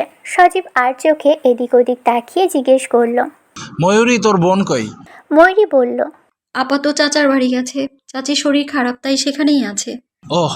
ফাহাদ ঠোঁট উল্টে হামাগুড়ি দিয়ে বোনের কোলে উঠে এলো। ময়ূরী চোখ গরম করলো। পড়ছি না আমি, বিরক্ত কেন করছিস? ফাহাদ বোনের গলা জড়িয়ে ধরে আদুরে কণ্ঠে বলল, ভালো লাগে না। ঘরে গিয়ে ঘুমা, আমায় বিরক্ত করবি না। ফাহাদ শুনল না কথা। সজীব টেনে এনে নিজের কোলে বসালো ওকে। তারপর ময়ূরী পড়তে বসলো ভালো করে। ঘণ্টাখানেক যাওয়ার পর সজীব উঠে দাঁড়ালো। তখন বাড়িতে ফিরল মধু। সজীবকে দেখে সালাম দিল। সজীব সালামের উত্তর দিয়ে বলল, তোমার কি অবস্থা? ভালো আছি ভাইয়া। পড়াশোনা? আব্বা জানে। তুমি কি জানো পড়ার ইচ্ছে নেই? নেই, বিয়ে করে শ্বশুর বাড়ি চলে যাব। এসব না বকে পড়াশোনা মন দাও, আজ আসি। সজীব চলে যেতেই ময়ূরী তাকালো বোনের দিকে। চোখ মুখে কেমন লাজুক লাজুক ভাব। সে ভ্রু কুঁচকে হঠাৎ ফুঁসে উঠল, তুই আবার ওই লোকটার সাথে দেখা করতে গিয়েছিলি? মধু মাথা নাড়ায়। ময়ূরীর গলায় যেন কথা আটকে এলো। বাড়িতে আম্মা আব্বা কেউ নেই, বাজারে গেছে দুজন মিলে। মধু গিয়ে চৌকিতে বসলো। ময়ূরী বোনের পাশে বসে ধীর কণ্ঠে বলল, আপা ওই লোকটা ভালো না, কত খারাপ তোর ধারণার বাইরে। মধু হঠাৎ রেগে বলল, খারাপ খারাপ করছিস কেন? খারাপের কি দেখেছিস? এমন কিছুই দেখেছি যা আমি মুখে বলতে পারবো না। ওই লোকটা তোর সুন্দর জীবনটা ধ্বংস করে ফেলবে। করলে করুক, সেটা আমার ব্যাপার। ওকে নিয়ে আর কোনো কথা বলবি না। মধু রেগে ঘরের ভিতর চলে গেল। ময়ূরী দীর্ঘশ্বাস ফেলল। বোন যে বড় একটা বিপদে পড়বে এটা সে বেশ বুঝতে পারছে, কিন্তু কি করবে সে? আম্মা কিংবা আব্বাকে বললে মেরেই ফেলবে। আকাশে হঠাৎ 1 ফোঁটা 2 ফোঁটা করে বৃষ্টি নামলো। তারপর মুহূর্তের মধ্যেই ঝুম বৃষ্টি শুরু হলো। বাতাসে কাঁপছে তালপাতা। রান্নাঘরের ছনের চাহনি থেকে ছুঁয়ে পড়ছে পানি। ময়ূরী চমকে উঠে ছুটে গেল উঠোনে রাখা কাপড় তুলতে। মধু তখনও ঘরে বসে আছে, মুখ ভার করে। ঠিক এমন সময়ে দরজার বাইরে থেকে জোরে একটা আওয়াজ ভেসে এলো। এই বাড়িতে কেউ আছে? ময়ূরী দরজার দিকে তাকিয়ে থমকে গেল। বাড়ির সামনে দাঁড়িয়ে আছেন চেয়ারম্যান সাহেব, সঙ্গে তাহসিন, এমপি মাহতাব ভাই, আদনান আর আরও 2 জন লোক। চেয়ারম্যান বাড়ির সবাই সাদা পাঞ্জাবি পাজামা পরে এসেছে। বৃষ্টির পানিতে সবার শরীর ভিজে যাচ্ছে। মাথা থেকে পানি গড়িয়ে পড়ছে কপালের উপর দিয়ে। ফিরোজা বেগম তখনও বাজার থেকে ফেরেনি। বাড়িতে শুধু ময়ূরী, ফাহাদ আর মধু। দাদা ভেতরে আসেন, বাইরে তো খুব বৃষ্টি। বোরহান সওদাগর গম্ভীর মুখে ভিতরে ঢুকে আসন নিলেন। তাহসিন, মাহতাব আর আদনানও ভিতরে ঢুকলো। তাহসিন হতবাক হয়ে দাদার দিকে তাকিয়ে আছে। চোখের ইশারায় কিছু যেন বলল, তবুও দাদা কোনো উত্তর দিলেন না। ময়ূরী আঁচল দিয়ে বাঁধা সহ শরীর ঢেকে দূরে দাঁড়িয়ে বলল, আব্বা আম্মা কেউ তো বাড়িতে নেই। কখন আসবে? চলেই আসবে বোধহয়। মধুমিতা বাড়িতে আছে? হ্যাঁ। ময়ূরী কী করবে বুঝে উঠতে পারল না। মধু তাহসিনকে দেখে নিজের ঘরে দরজা লাগিয়েছে ভয়ে। ময়ূরী আর চোখে তাহসিনের দিকে তাকালো। লোকটা 2 দিন ধরে তাকে ঘুমোতে দিচ্ছে না। যখনই চোখের পাতা বন্ধ করে তখনই লোকটার গম্ভীর সুন্দর আননখানা চোখের সামনে ভেসে ওঠে। ময়ূরী ভ্রু কুঁচকে খুঁটিয়ে খুঁটিয়ে দেখল তাকে। লম্বা চওড়া শ্যাম বর্ণের লোকটাকে সাদা পাঞ্জাবিতে বেশ লাগে। লোকটা সুদর্শন, একটু বেশি সুদর্শন। সে শুকনো ঢোক গিলে লাজুক দৃষ্টি সরিয়ে নিল।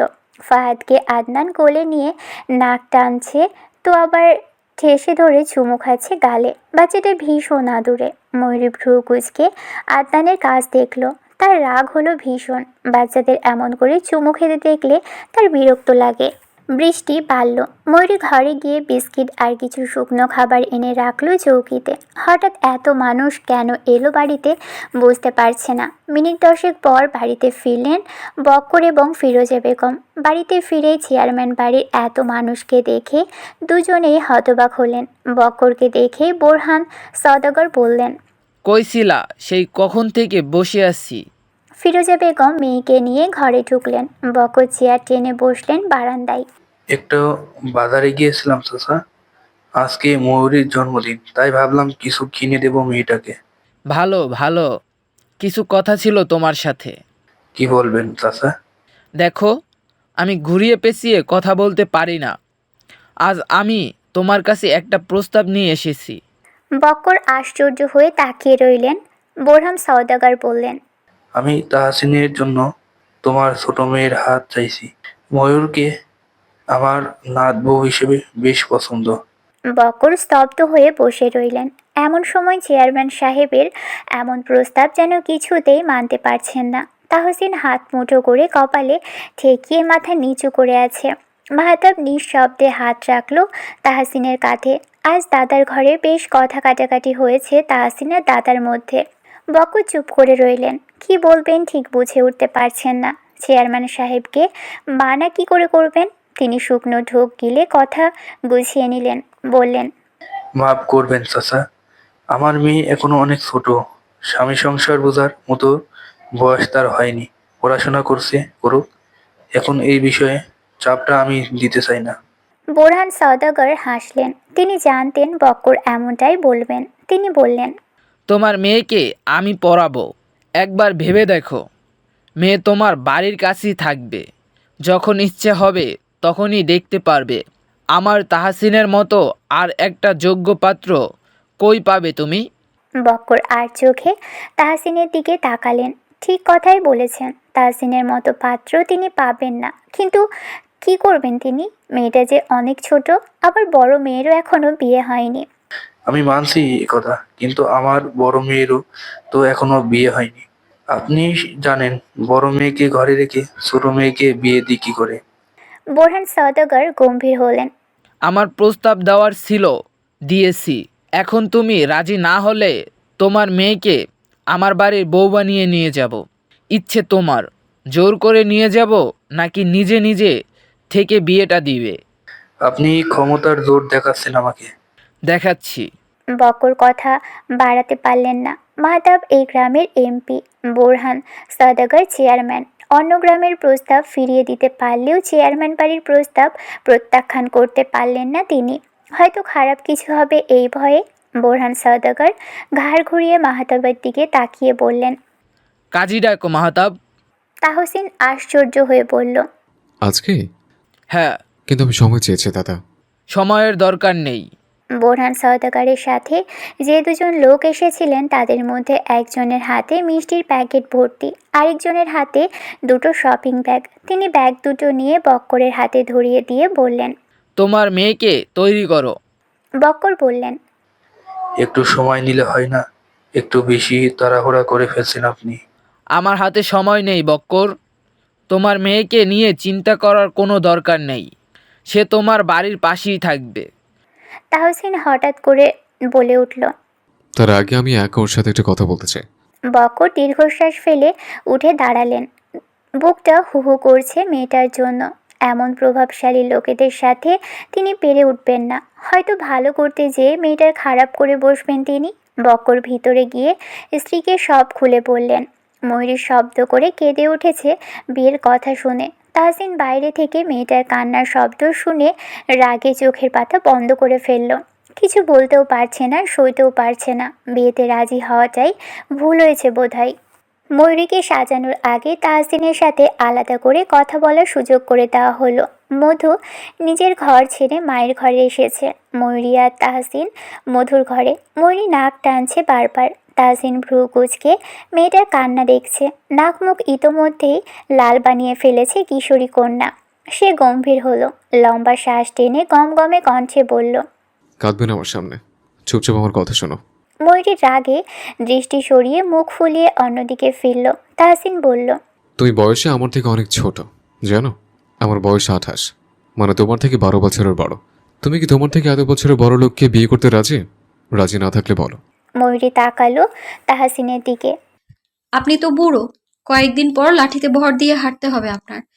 আপনি কোন আকলে আমার মতো সুন্দরী এক বাচ্চা মেয়েকে বিয়ে করতে চাইছেন? তাহসিন ভ্রু কুঁচকালো। তুমি সুন্দরী? অবশ্যই। আমি সুন্দর নই? ময়ূরী তালে তালে বলে উঠল। আপনিও খুব সুন্দর। তাহসিন ঠোঁট কামড়ে গম্ভীর চোখে তাকালো, কিছু একটা ভেবে বলল, তুমি জানো আমার একটা মেয়ে আছে, নাম পুতুল, বয়স 4। ময়ূরী চোখ বড় বড় করে তাকালো। আশ্চর্য হয়ে শাড়ির আঁচল মুখে চেপে ধরে কাঁদো কাঁদো কণ্ঠে বলল, আল্লাহ গো, আমার আব্বাই আমার এক বিয়ে বেটার সাথে বিয়ে দিতে চায়। আমি আপনার বিয়ে করবো না। তাহসিন কিছু বলার আগেই ফিরোজা বেগম দরজায় শব্দ করতেই ভিতরে ঢুকলেন। উদাসীন হয়ে তাহসিনকে বললেন, বাবা, তোমার কথা শেষ হলেই ওকে এখন তৈরি করি, কাজই এসে গেছে। তোমার দাদাও তাড়া দিচ্ছে। তাহসিন গম্ভীর হয়ে উঠে দাঁড়ালো। পাঞ্জাবি ঠিক করে ঘরের বাইরে যেতেই ময়ূরী মাকে জড়িয়ে ধরে হাউমাউ করে কেঁদে উঠল। সে বিয়ে করবে না মানে করবেই না। ফিরোজা বেগম মেয়েকে বুঝিয়ে শুনিয়ে শান্ত করে তৈরি করে দিলেন। বিয়ে পড়ানোর সময় কাজী যখন কবুল বলতে বললেন, তখন ময়ূরী চুপ করে বসেছিল। রাগে অভিমানে মা কিংবা বাবা কারোর সাথেই কথা বলেনি। জেদ করে শেষে কবুল বলতেই সবাই একসাথে আলহামদুলিল্লাহ বললেন। কাজী বাহিরে গিয়ে তাহসিনকে কবুল পড়ালেন। বিয়ে পড়ানোর পর তাহসিনকে মধুর ঘরে পাঠানো হলো। কিছুক্ষণ পর তারা রওনা হবে বাড়ির উদ্দেশ্যে। তাহসিন ঘরে ঢুকে দেখল পালঙ্কে এক লাল টুকটুকি কিশোরী নববধূ মাথায় লম্বা ঘোমটা দিয়ে বসে আছে চুপটি করে। সে এগিয়ে গিয়ে পাশে বসলো। দুজনে একদম চুপ। তাহসিন কপাল কুঁচকে একবার তাকালো নতুন বউয়ের দিকে। সদ্য 16তে পা দেওয়া কিশোরী শেষে তার বধূ হলো। ভাবতেও কেমন বিরক্ত লাগে। মেয়েটা বড় করতে গিয়ে যৌবন শেষ, এখন বউকে বড় করতে গিয়ে দম শেষ হবে। ফাহাদ গুটি গুটি পায়ে ঘরে প্রবেশ করলো। কোমরে 2 হাত রেখে চোখ পাকিয়ে তাহসিনের দিকে তাকিয়ে বলল, তুমি আপার গায়ে কি করছো? তাহসিন ফট করে তাকালো নিচে। ভ্রু কুঁচকে এলো তাকে দেখে। লিলিপুট একটা। ফাহাদ প্রশ্নের উত্তর না পেয়ে আবার বলল, আপার কাছে কি করো? তাহসিন গম্ভীর হয়ে বলল, তোমার আপা আমার বউ লাগে, বউয়ের সাথে প্রেম করতে এসছে। প্রেম প্রেম কি? জানো না? ফাহাদ মাথা নাড়িয়ে না বোঝাই। তাহসিন হঠাৎ ময়ূরী চিবুক উঠিয়ে ধরল। ময়ূরী হক চকিয়ে তাহসিনের দিকে তাকানোর আগেই তাহসিন গাঢ় চুমু এঁকে দিল বইয়ের কপালে। ফাহাদ রাগে ফুঁসে উঠল। তাহসিন বলল, এটাকে প্রেম বলে। ফাহাদ দৌড়ে এসে বিছানার চাদর টেনে ধরে বিছানায় উঠে ময়ূরীকে ঝাপটে জড়িয়ে ধরে পড়ল, খারাপ মানুষ আপারে চুমা দেয়। ময়ূরীর রাগে নাক ফুলছে। তাহসিন আর চোখে সেদিকে তাকিয়ে শটান হয়ে শুয়ে পড়ল বিছানায়। হাই হুতাশ করে বলল, কত শখ ছিল একটা যুবতী সুন্দরী মেয়েকে বিয়ে করব, কিন্তু কপালে জুটলো এক পেতনি, যেখানে সারা দিন রেগেই থাকে। নতুন জামাই সামনে বসে আছে, একটাবার কি সালাম দিয়েছ? দেয়নি, উল্টো রাগে ফুসছে ফুসফুস করে। ময়ূরী কাঁদো কাঁদো চোখে লোকটাকে দেখল। কত খারাপ ভাবা যায় তাকে পেতনি বলছে এই লোক। ফাহাদ হামাগুড়ি দিয়ে তাহসিনের পেটের উপর উঠে বসলো। তাহসিন চোখ ছোট ছোট করে তাকালো। তুমি আমার দুলাভাই? তাহসিন মাথা নাড়াই। ফাহাদ বলে, তাহলে টাকা দাও। তাহসিন আশ্চর্য হয়ে বলল, টাকা দিব কেন? আপা কইছে দুলাভাই টেহা দেয়। কোন আপা বলেছে? ফাহাদ হাত উঁচিয়ে ময়ূরীকে দেখিয়ে দিল। তাহসিন বলল, বিয়ে হয়েছে 1 ঘন্টা তো হয়নি, এর মধ্যে পকেট খালি করতে চাইছে। আমার কাছে কোনো টাকা নেই। ফাহাদ ঠোঁট উল্টে বোনের দিকে তাকালো। চোখ ছলো ছলো। ময়ূরীর রাগ হচ্ছে ভীষণ। তাহসিনকে যেন সহ্যই হচ্ছে না। তাহসিন পকেট থেকে মানিব্যাগ বের করে শালার হাতে 500 টাকার 2টা নোট ধরিয়ে দিয়ে বলল, শালা বাবু, এই টাকা দিয়ে একটা বউ কিনে ঘরে এনো, কেমন? ফাহাদ খুশি হয়ে মাথা নাড়ায়। বিদায়ের সময় এলো। বৃষ্টি থেমেছে কিছুক্ষণ আগে। ফিরোজা বেগম মেয়েকে জড়িয়ে ধরে কাঁদছেন। ময়ূরী একটুও কাঁদল না, আর না কারোর সাথে একটাও কথা বলল। বক্কর মেয়ের মাথায় হাত রেখে বললেন, আব্বা চাইনি এত তাড়াতাড়ি তোকে বিয়ে দিতে, কিন্তু পরিস্থিতির জন্য বাধ্য হয়েছে। মনে রাগ করিস না মা। ময়ূরী অভিমানী চোখে তাকিয়ে বলল, আমি আর কোনোদিনও এই বাড়িতে পা রাখবো না আব্বা। তোমরা সবাই ভালো থেকো। বক্করের বুক কামড়ে ধরল মেয়ের মুখে এহেন কথা শুনে। ময়ূরী আর একটা কথাও বলল না। যাওয়ার আগে শুধু মধুর সাথে একান্তে কিছু কথা বলেছে। ঘরের বাইরে আসার পর মাহতাব বলল, বাইরে রাস্তায় পানি জমছে বোধ হয়, ময়ূরী যাবে কি করে? ফিরোজা বেগম বললেন। কাছেই তো বাড়ি, যেতে পারবে, সমস্যা নেই। তাহসিন উঠোনের দিকে তাকিয়ে দেখল সন্ধ্যায় আবছে আলোয় ভেজা উঠোন দেখা যাচ্ছে। সে দীর্ঘশ্বাস ফেলে পাঞ্জাবির হাতা গুটিয়ে হঠাৎ করে ময়ূরীকে পাজাকোলা করে তুলে নিল। মেয়েটা ভয়ে শক্ত করে তাহসিনের গলা জড়িয়ে ধরল। সবাই কিছুটা ভরকালেও পরক্ষণে স্বাভাবিক হয়েছেন। বিদায় নিয়ে বাড়ি থেকে বেরোনোর পর দেখা গেল সত্যিই রাস্তায় বেশ পানি জমেছে। ময়ূরী অস্বস্তি নিয়ে লেপ্টে আছে স্বামীর বুকে। তাহসিনের শরীর থেকে অদ্ভুত এক সুঘ্রাণ ভেসে আসছে, মাথা ধরে আসছে তার। লোকটার হাতের ছোঁয়া লেগে আছে শরীরে। ভীষণ অস্বস্তি হচ্ছে। রাস্তায় মানুষজন নেই। বৃষ্টি হওয়ার কারণে চারপাশ খালি। ময়ূরীদের বাড়ি থেকে চেয়ারম্যান বাড়ি কিছুটা দূরে। পুরো রাস্তা তাহসিন ময়ূরীকে কোলে করে নিয়ে এলো। সওদাগর বাড়ির সামনে এসে থামতেই ময়ূরী লাজুক চোখে সামনে তাকালো। বিশাল বড় বাড়ি। এ বাড়িতে সে কখনো আসেনি, এ বাড়ির ধারের কাছেও কখনো আসেনি। আজই প্রথম, তাও আবার এ বাড়ির বউ হয়ে। বাড়ির দারোয়ান দরজা খুলে দিতেই সর্বপ্রথম তাহসিন প্রবেশ করল নববধূকে নিয়ে। একে একে সবাই সদর দরজার সামনে আসতেই ভিতর থেকে নূপুর সদর দরজা খুলে দিল। ভাইয়ের কোলে লাল টুকটুকে শাড়ি পরা একটা মেয়েকে দেখে চিৎকার করে উঠল। আদনান নূপুরের মাথায় হালকা চাপড় মেরে পড়ল। থাপড়ে চাপা ভেঙে ফেলবো ফাজিল, চিল্লাছিস কেন? নূপুর চোখ বড় বড় করে তাকিয়ে রইল ভাইয়ের দিকে। ভাই কি বিয়ে করেছে? তাহসিন ময়ূরীকে নিয়ে বাড়ির ভিতরে আসতেই বিশাল ড্রয়িং রুমে হাজির হলেন বাড়ির প্রত্যেকে। সে কোল থেকে ময়ূরীকে নামিয়ে দিতেই ময়ূরী ভীতু হয়ে তাহসিনের শরীর ঘেঁষে হাত চেপে ধরল। তাহসিন ওর ভয়ের কারণ বুঝতে পেরে কাঁধে হাত দিয়ে নিজের দিকে চেপে ধরল। কনক শ্বাস আটকে ময়ূরীর দিকে তাকিয়ে আছে। যা ভাবছে সেটাই কি হয়েছে? অরুণিমা বেগম আশ্চর্য হয়ে ময়ূরীকে দেখে, শ্বশুরকে জিজ্ঞেস করে, আব্বা, আপনি আজই বিয়ে করে এনেছেন? আজ না শুধু কথা বলে আসার কথা ছিল? বোরহাম সওদাগর এসে সোফায় বসলেন। তাহসিনকে চোখের ইশারায় ময়ূরীকে নিয়ে বসতে বললে তাহসিন ময়ূরীকে নিয়ে বসে পাশেই। মন চাইলো তাই আজই নিয়ে এলাম। কিন্তু আব্বা, আপনি তো বলেননি এত ছোট একটা মেয়েকে ঘরে বউ করে আনবেন। এই মেয়ে এখনো কিশোরী। কিশোরীদের কি বিয়ে হয় না মেজ বউ? অরুণিমা বেগম প্রতিবাদ করে বললেন, বাল্যবিবাহ অন্যায় আব্বা, ভুলে যাচ্ছেন আপনিও আইনের লোক। বোরহান সওদাগর উত্তর দিলেন না। তার স্ত্রীর ভিড় ঠেলে অসুস্থ শরীর টেনে ময়ূরীর সামনে এসে চিবুক উঁচিয়ে ধরলেন। টুকটুকে বউ দেখে গাল ভরে হেসে বললেন, মাশাআল্লাহ, আপনি একটা কামের কাম করছেন। ও বক্করের ছোট মাইয়া না? কি সুন্দর কইরা বানাইছে আল্লাহ। বোরহান সওদাগর খুশি হলেন বউয়ের কথা শুনে। কিন্তু আপনি আমাগো কাউরে না কইয়া তাহসিন রে বিয়া করাইলেন কেন? মুখে এক কথা বললেও তিনি বিয়ের প্রস্তুতি নিয়েই ওই বাড়িতে গিয়েছিলেন। ময়ূরীর জন্য বিয়ের শাড়ি অবধি কিনে রেখেছিলেন আগে থেকেই। রজনী বেগম কথা না বাড়িয়ে আদনান আর রুহুলকে উদ্দেশ্য করে বললেন, তোরা ফুল কিনে আনজা, নূপুর আর কনক মিলা বাসর ঘর সাজাবি। আদনান আর রুহুল তৎক্ষণাৎ বাড়ি থেকে বের হলো। ময়ূরীর ভয়ে বুক ধুকপুক করছে। কাউকেই সে চেনে না। সবাই কেমন করে তার দিকে তাকিয়ে আছে। আফিয়া এগিয়ে এসে ময়ূরীর পাশে বসে মিষ্টি হেসে বলল, আমার দেবরের বউ কিন্তু ভীষণ সুন্দর। দেবর শেষে সুন্দরী বউ ঘরে নিয়ে এলো। তাহসিনের মুখ গম্ভীর। ময়ূরী আর একটু গুটিয়ে নিল নিজেকে তাহসিনের সাথে। দূর থেকেই কনক ছলো ছলো চোখে তাকিয়ে আছে তাদের দিকে। এতদিনে যত্নে করা ভালোবাসা মুহূর্তের মধ্যেই ভেঙে চূর্ণ বিচূর্ণ হয়ে গেল। এই যন্ত্রণার থেকে যেন মৃত্যু শ্রেয় ছিল। সে মুখ ঢেকে দৌড়ে নিজের ঘরের দিকে চলে গেল।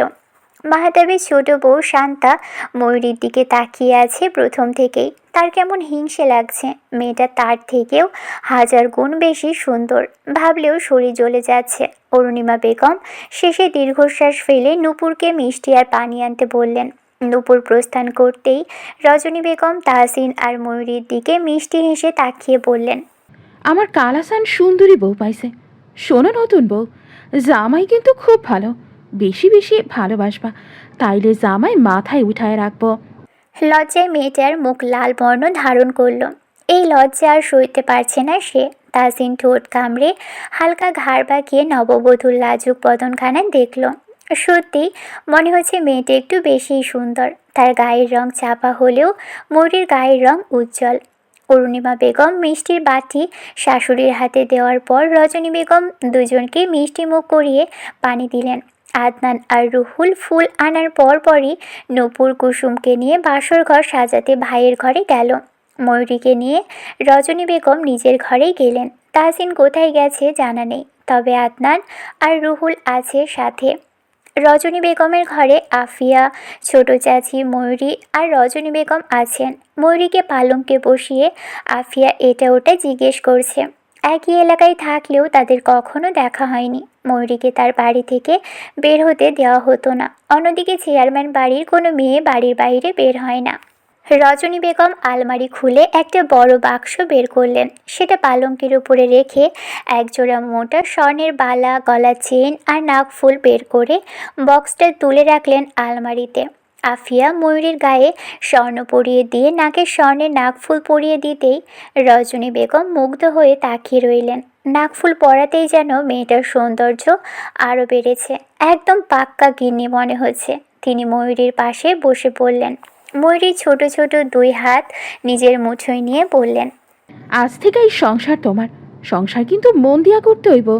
আফিয়া মুচকি হাসলো। ময়ূরী শুকনো ঢোক গিলে মাথা নাড়ালো। তিনি আবার বললেন, এই বংশে একটাই নাতির মাইয়া। তুমি মনে হয় জানো তাহসিনের একটা মাইয়া আছে, তোমারও মাইয়া হয়। ওর নাম জানো কি? ওর নাম পুতুল। পুতুলের মতোই দেখতে। তারে মেয়ের মতো ভালোবাসো, বুঝলা? ময়ূরী সাহস করে জিজ্ঞেস করলো, ও কোথায়? ও ঢাকায়। ওর বাপে ওরে গ্রামে নিয়ে আসে না। মাইয়ারা গ্রামে আইলে মেলা কান্দে, তাই ঢাকায় রাইখা আইছে। ময়ূরী ঠোঁট কামড়ে ধরল। হাজারো প্রশ্ন মনের মধ্যে ঘুরপাক খাচ্ছে। এসবের উত্তর দিবে কে? রজনী বেগম তাড়া দিয়ে আফিয়াকে বললেন, বাসর ঘর মনে হয় সাজানো শেষ। আফিয়া, ওরে বাসর ঘরে দিয়ে একটু বুঝাইয়া শোনাইয়া দিও। আফিয়া মাথা নেড়ে ময়ূরীকে নিয়ে ঘর থেকে বেরিয়ে সোজা দোতলায় তাহসিনের ঘরে নিয়ে এলো। ময়ূরী দেখলো পুরো ঘর ফুল দিয়ে সাজানো হয়েছে। অদ্ভুত ব্যাপার, এই রাত করে এরা এত ফুল পেল কোথায়? নূপুরের কাছে 1 গ্লাস দুধ পাঠিয়ে দিলেন রজনী বেগম। সে দুধের গ্লাস বেড সাইডের ছোট টেবিলের উপর রেখে কুসুমের পাশে দাঁড়ালো। ময়ূরী বিছানায় বসেছে। আফিয়া ফিস করে কথা বলছে তার সাথে। ময়ূরীর দৃষ্টি নত, চোখ মুখ খিচে বন্ধ করে রেখেছে। ওরা খানিকক্ষণ পর ঘরের দরজা বাহিরে থেকে লাগিয়ে চলে যেতেই ময়ূরী লম্বা দম নিল। এতক্ষণ মনে হচ্ছিল শ্বাস আটকে মরেই যাবে সে। এত মানুষ এ বাড়িতে, তার মাথা ঘুরছে, পেটে ব্যথা হচ্ছে ভীষণ, কিছু ভালো লাগছে না। আব্বা আম্মার উপর ভীষণ রাগ হচ্ছে। জোর করে তাকে বিয়ে দেওয়া হলো ওই লোকটার সাথে। লোকটাও কেমন অদ্ভুত, একবার কোমল চোখে তাকালে দ্বিতীয়বার সিংহের মতো তাকিয়ে থাকে। মনে হচ্ছে গোটা জীবনটাই অদ্ভুত। বৃষ্টিতে ভিজে গেছে পুরো ছাদ। চারপাশে শীতল বাতাস বইছে এখনও। তাহসিনের ঠোঁটে জ্বলন্ত সিগারেট। আদনান বেশ কিছুক্ষণ ধরে হাঁসফাঁস করছে। রুহুল ছাদ থেকে নেমে যাওয়ার পরই সে আতঙ্কিত হয়ে বলল, তুই যে বিয়ে করলি, এটা যদি কেউ জেনে যায়, উপরের মহলে খবর গেলে কি হবে তুই জানিস? কিশোরী মেয়ে বিয়ে করেছিস বলদ। তাহসিন গম্ভীর কণ্ঠে বলল, খবরটা দিবে কে? তুই? আমি কেন দেব? তাহলে ওর কাছেই বা কে? যদি কোনোভাবে জেনে যাই? কিছু হবে না। আদনান শান্ত হয়ে নিজেও একটা সিগারেট ধরিয়ে ফোনে সময় দেখে বলল, ভাবি বোধ হয় তোর জন্য অপেক্ষা করছি। রাত 10টার বেশি বাজে এখন। বাসরটা শেষ হয়ে বাসর ঘরে ঢুকবি নাকি? তাহসিন দীর্ঘশ্বাস ফেলে বলল, মেয়েটাকে জোর করা হয়েছে। দাঁতের উপর মেজাজ খারাপ হচ্ছে ভীষণ। আজ কোনো রকম দেখে আসতে পারলে কাল সকালে আমি ঢাকা চলে যেতাম। কিছু করার নেই, বিয়ে তো হয়ে গেছে। হলেই বাকি। ওই মেয়ে সংসারে কিছু বলছে? সব কিছুর জন্য সময় লাগে, সময় দে, আস্তে আস্তে ঠিক হয়ে যাবে। এখন যা, অনেক রাত হয়েছে, নাকি আমার সাথে আমার ঘরে যাবি? বাসর করতে? চল যাই। শালা খবিস। তুই আমাকে নষ্ট বানাচ্ছিস তাহসিন। তুই ভালো ছিলি কবে? ওরা নিচে নেমে আসতেই আদনান রুহুলের ঘরে গিয়ে দরজা বন্ধ করে দিল। তাহসিন নিজের ঘরের সামনে দাঁড়িয়ে আছে। ভিতরে ঢুকবে নাকি ঢুকবে না বুঝতে পারছে না। শ্বাস টেনে বাইরে থেকে দরজা খুলে ভিতরে প্রবেশ করলো। পুরো ঘর থেকে তাজা ফুলের সুবাস ভেসে বেড়াচ্ছে, কি মিষ্টি ঘ্রাণ। সে দরজা আটকে দিয়ে এগিয়ে এলো দুপা। ময়ূরী ঘোমটা টেনে বসে আছে বিছানায়, ফুলে ছেটানো বিছানায় লাল টুকটুকে বউ। তাহসিন এগিয়ে গিয়ে বসলো বিছানায়, হালকা গলা পরিষ্কার করে আলতো স্পর্শে লম্বা ঘোমটা তুলে মাথার উপরে রাখলো। ময়ূরের ঘুম ঘুম চোখ ঘুমে বন্ধ হয়ে আসছে বারবার। তাহসিন মাথার ঘোমটা সরাতেই আটকে উঠে চিৎকার দিয়ে উঠল। তাহসিন ভয়ে বুকে থুথু দিয়ে বলল, পেতনি নাম দিয়ে ভুল কিছু তো করিনি। ফাসিল ফাসিল মহিলা, বাসরাতে স্বামীকে খুন করতে চাইছ? ময়ূরী নিজেকে সামলে চুপ করে রইল। পেটে ব্যথায় শরীর ভেঙে আসছে। তাহসিন ময়ূরীর এমন অস্বাভাবিক আচরণ দেখে বলল। কোনো সমস্যা? ময়ূরী লজ্জায় কথা বলতে পারল না, চোখে চিকচিক পানি টলমল করছে। তাহসিন কপাল কুঁচকে বোঝার চেষ্টা করলো, ব্যর্থ হয়ে জিজ্ঞেস করলো, বাড়ির কাউকে ডেকে দেবো? ভাবিকে ডাকবো? ময়ূরী মাথা নাড়িয়ে সায় জানালে। তাহসিন বিছানা থেকে নামতে গেলে হঠাৎ চোখ যায় ময়ূরীর পাশে গোলাপি রঙের চাদরে। সে ফট করে তাকায় মেয়েটার দিকে, তাড়াতাড়ি বিছানা থেকে নেমে বলে, 10 মিনিট ওয়েট করো, আমি আসছি। তাহসিন সোজা বাড়ি থেকে বের হয়। বাজার বাড়ির কাছেই, আর বাজারে 3টা ঔষধের দোকান, সেখানে 2টা অনেক রাত অবধি খোলা থাকে। বেশি সময় লাগলো না তার। বাড়ি ফিরে ময়ূরের হাতে ছোট্ট একটা প্যাকেট দিয়ে বলল, ভাবি শাড়ি দিয়ে গেছে, যাও গোসল করে এসো। ময়ূরী বিছানা থেকে নামলো না। তাহসিন বুঝতে পেরে হঠাৎ মেয়েটাকে পাজাকোলা করে তুলে নিল। ময়ূরী ভয়ে আটকে উঠে বলল, আল্লাহ, কি করছেন আপনি? তাহসিন ওয়াশরুমের নিকট এগিয়ে গিয়ে ওকে নামিয়ে দিয়ে বলল, শোনো মেয়ে, আমি তোমার স্বামী। কখনো লজ্জা না করে যা সমস্যা হবে সব আমায় বলবে। এবার যাও গোসল করো, নলে শরীর ধুয়ে বের হও। তাহসিন নতুন পাতলা শাড়িটা এনে ময়ূরীর হাতে ধরিয়ে দিল। ময়ূরী অবাক হয়ে দেখল তাকে। তাহসিন ঠেলে ওকে ওয়াশরুমে পাঠানোর পর বিছানার চাদর উঠিয়ে নতুন আরেকটা চাদর বিছিয়ে দিল। ময়ূরী ফ্রেশ হয়ে কোনো রকমে শাড়ি পেঁচিয়ে বের হলো ওয়াশরুম থেকে। তাহসিন দেখল গাঢ় নীল রঙের শাড়ি পরে বের হয়েছে মেয়েটা। চুল শুকনো, মানে শরীর ধুয়েছে। সে বিছানায় চাদর নিয়ে ওয়াশরুমে ঢুকতে ঢুকতে বলল, ঘুমাও তুমি, আলমারি খুলে দেখো নতুন কাঁথা আছে। ময়ূরী শাড়ি ঠিক করে আলমারি খুলে কাঁথা বের করে বিছানায় শুয়ে পড়ল। মায়ের কথা খুব মনে পড়ছে। রাগারাগি করে তো এলো, কিন্তু আম্মাও যে কষ্ট পাচ্ছে।